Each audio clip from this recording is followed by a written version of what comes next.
Teenage Mutant Ninja Turtles Season 4, Episode 16, Broken Foot. This was a really awesome episode. They threw a ton of it in there. I mean, I thought the last episode had a lot, and this one was just like, somehow it made it even more. We have, now our second episode with Shinigami and Karai teaming up to take on things against, taking out a bunch of different things that the Shredder owned. And then the start of this episode, not only do we get the Purple Dragon again, and we get to see Hun, which is pretty cool, but we also get like the dark ninja version of Leonardo with like the seatbelt strap and stuff, which is pretty cool. Also, this is something totally random, but I love the fact that instead of his katanas being on his back, they're at his side like an actual samurai. I thought that was a really cool difference between this costume that they had him in this episode, aside from the fact that he was like dressed in black instead of the blue. But that I thought was just a random, really cool thing, because that's normally where samurai have their katana. So I was like, that's a cool little difference. But it was an awesome episode. We get to see the new Foot Ninjas with the red and everything that Karai and Shinigami have hired as like mercenaries to go against the Foot Bots. And then we also get to see the new Foot Bots that are kind of like Bradley and have like the metal arms and stuff, and that are just super freaking tough to beat up, which I thought was a really great ending fight scene. And once again, we got to see most of the major players in this episode. Shredder didn't show up, but we got to see everybody else, and Bebop and Rocksteady actually had time to shine in this. So actually, probably Razar and Fishface, I don't think either of them were actually in this episode at all. They may have been in some scene where I saw them, but they may not have been in there at all. I probably just thought they were just because. But it was a really cool episode. I certainly enjoyed it. I thought the action was really good. I like the way they did the story where it starts off with kind of our trio taking on all these people, and then things get really crazy, but ultimately they escape from that first situation. They get out of there, but the rest of the turtles actually, you end up going in behind them, and they get out just in time to not actually be killed by this explosion, but Donnie gets knocked out, so he's taken to Master Splinter in April, while Mikey, Raph, and yeah, I guess it's Mikey and Raph. Mikey and Raph go and get Leonardo. I don't know what I was thinking. I guess all three of them were in the car. I forgot that he went with them. I'm like, there were three people there. I'm like, what's going on? Yeah. I forgot that he stopped to go help them drop Donnie off. And I'm like, there are definitely three people, but April wasn't one of them, because she kind of stayed behind with Master Splinter. So, they have the little split up, and Leo goes to help them out. And like the way everything kind of played out, I thought was really well done, because Karai and Shinigami still had their task where they're dealing with Tiger Claw and the rest of them, and then they finally escape, and it's like, yeah, we may have underestimated things, so now we need to go straight for the source and destroy this Footbot factory. And that was a really good fight. I thought it was really cool. We got to see everybody get a cool little action sequence. Turtles are fighting a bunch of new bots. Seeing Shinigami fight is always really cool. Her going up against Bebop, I thought was pretty sweet. Especially that scene where they both disappear, like he turns invisible and then she like turns into smoke. And I've heard some people mention, because I watched a review for the last episode, I heard it mentioned that she uses illusions, but man, I gotta say, she's gotta be like actual witch, because there's no way in the world that like those bats and stuff are just illusions. Like, that's insane. So she has to have some form of like minimal magic or something, because I refuse to believe that she's just like an epic ninja, because the stuff she did, like, I kind of let it slide in that last episode, and I was like, maybe, possibly, I barely believed it because of the bat thing, and I was like, but maybe just some crazy illusion stuff. And then this episode, when she did like the hypnotizing thing again, and like the giant Oni picture came up and made the dude pass out, I was like, no, that's like some witch stuff. Like, she made him see that. Like, he didn't just think that and it came. No, she made him see that. And then the bat thing again, and I'm just like, no, there's no way. She has to have some form of magic. It might not be like crazy over the top, but she's got some moves, some sort of magic that she can do. Until they officially say that she has no magical powers, she's got some magic powers to me. Because I'm like, there's no freaking way that she can do that stuff without a hint of magic thrown in there. But super awesome. Really love that fight.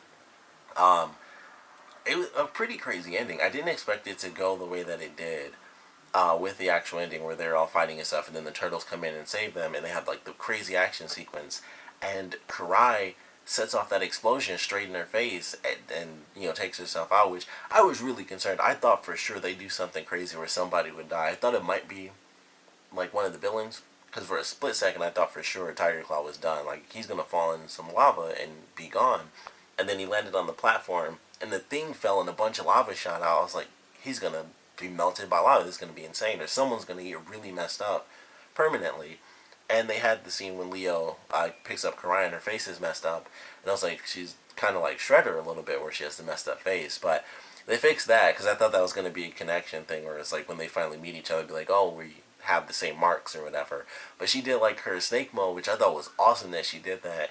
And it was like she just shed her skin, and it was like, boom, I'm healed. I was like, that's actually really awesome. Like, I never even considered that before.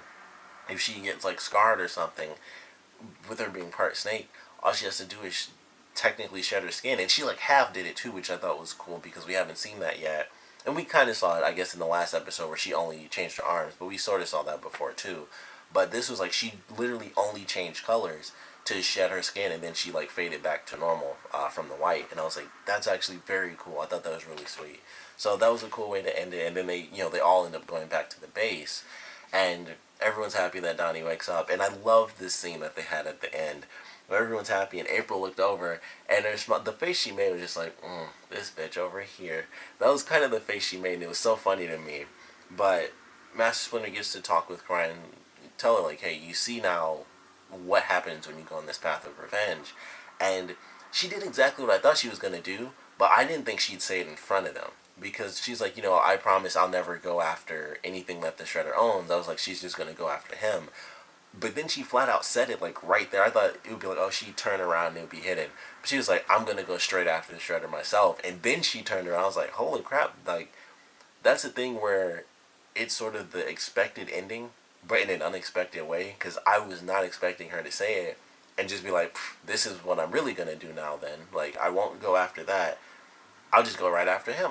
Plain and simple. So that I thought was a really cool way to kind of alter something that a lot of us probably saw coming, because it's Karai. She does do revenge. That's kind of her thing. I never would have expected her to stop, but to flat out admit, this is what I'm going to do, and just say it in front of them, I was really surprised. So I kind of loved it. I loved the ending for that, really, to change that expected ending and, you know, make it something different, because now they know that that's what she's going to do. They're going to try even harder to stop her, which is most likely going to lead to those, you know, that what they kind of hinted at early on, where it's like, you know, we'll stop you if we have to, and they're going to try to stop her to save her, that sort of deal. But they're going to have to fight all those, you know, the new Foot Clan, and also be dealing with the old Foot Clan. So it's going to be a really crazy sort of three-way war, when it really should just be one side versus the other. But obviously Karai's methods are a little different than what the Turtles are condoning, typically at least. Leo was kind of all in on this one until things got too crazy for him. But it was a really sweet episode. I'm very excited for the next one. Who knows when we're getting Shredder in, and, you know, I didn't really mention this, like, you know, him being sick and then doing the mutagen thing for the last episode, but might get some Super Shredder stuff, or maybe like an enhanced version, and it'll get, you know, like crazier and crazier. Maybe we'll get Super Shredder in like the season finale, or some really crazy stuff. That would be awesome. And he's just like fighting everybody, like the Turtles, Karai, Shinigami, April. Casey still didn't show up, and he didn't even show up in this episode, which I thought was kind of funny. But Super Shredder, we might be getting that, and Karai might be going. I mean, even if she fought Shredder anyway, I mean, she lost to Hun, technically speaking, which, honestly, I'm not gonna lie, I was kind of surprised that they lost to Hun. Like, it was only Hun, too, because the other dudes are nothing. Like, they whooped them up and it was nothing. But Hun, on his own, took them both down. I was like, I'm honestly kind of surprised by that. I thought they'd actually be able to take him out with it being the two of them. But he's just that good. So I was admittedly a little surprised that he was able to take both of them out like that. And maybe it's because they weren't 100% focused on him, because that was a bit of a difference too. Where it was like, oh, you know, Shinigami's dealing with the one dude and Karai's dealing with Han. He knocks her down for like a split second, and then he can knock Shinigami down, and it kind of just went back and forth until Leo came in and, you know, helped them kind of gang up on him. But I don't know. I mean, if Karai even remotely found him, you know, odds are he'll be healed by the time they actually have their interaction. She'll get destroyed. So who knows how all this stuff is going to play out, but definitely a fun episode. Loved the sort of weird costume Leo had on with like the black bandana and stuff, and the seatbelt thing and everything like that. And it was like sort of just a constructed, like a trash constructed, recycled version of a samurai armor a little bit, because it was really just like the arm pieces and that was about it. But it was pretty cool. I like that. I like the action for this episode for sure. I think the story was really good, especially because it delved into Leo kind of doing some darker stuff, and they even referenced Raph doing his vigilante thing, and I was like, I like that because that's a big part of Raph is him kind of doing his own thing in general, but specifically when he did the vigilante stuff. I also love that scene because of Mikey talking about you could be the sidekick maggot boy, and I was thinking in my head, it would be really funny if he just walked away and just punched Mikey off screen. And I thought he wasn't because of the way it sounded to me when I was watching TV. I didn't think he was walking towards Mikey. I thought he was just walking away like, I'm annoyed with him, I'm just gonna leave. And then you just hear him punch. He punched him like 3 times or something. I was like, that's exactly what I was hoping for, and it was even funnier than I was expecting it to be. So I love that scene too. But overall, 2 amazing episodes coming back into it. I mean, new character, new Foot Clan, all this other stuff. I cannot wait to see, how we get to the end of the season and what we're going to be experiencing. But, of course, I want to know what you guys thought about this episode, so please comment below, let me know your favorite parts, your least favorite parts, and, of course, now that we have both the old Foot Clan with new Foot bots and then the new Foot Clan with Karai and Shinigami at the top, where do you guys think this is going to go? I mean, personally, my thing is it's going to end up being a three-way war. It's even in the opening with Mikey kicking the 2 human foot ninjas. So it's already in the opening. It's going to be like a 3-way battle. And, obviously 2 of the sides of this 3-way battle won't want it to be a battle, but it's like she's got it. She feels she has to do what she has to do, and the turtles feel they have to do what they have to do to stop her so that they can also save her. So I expect a 3-way war.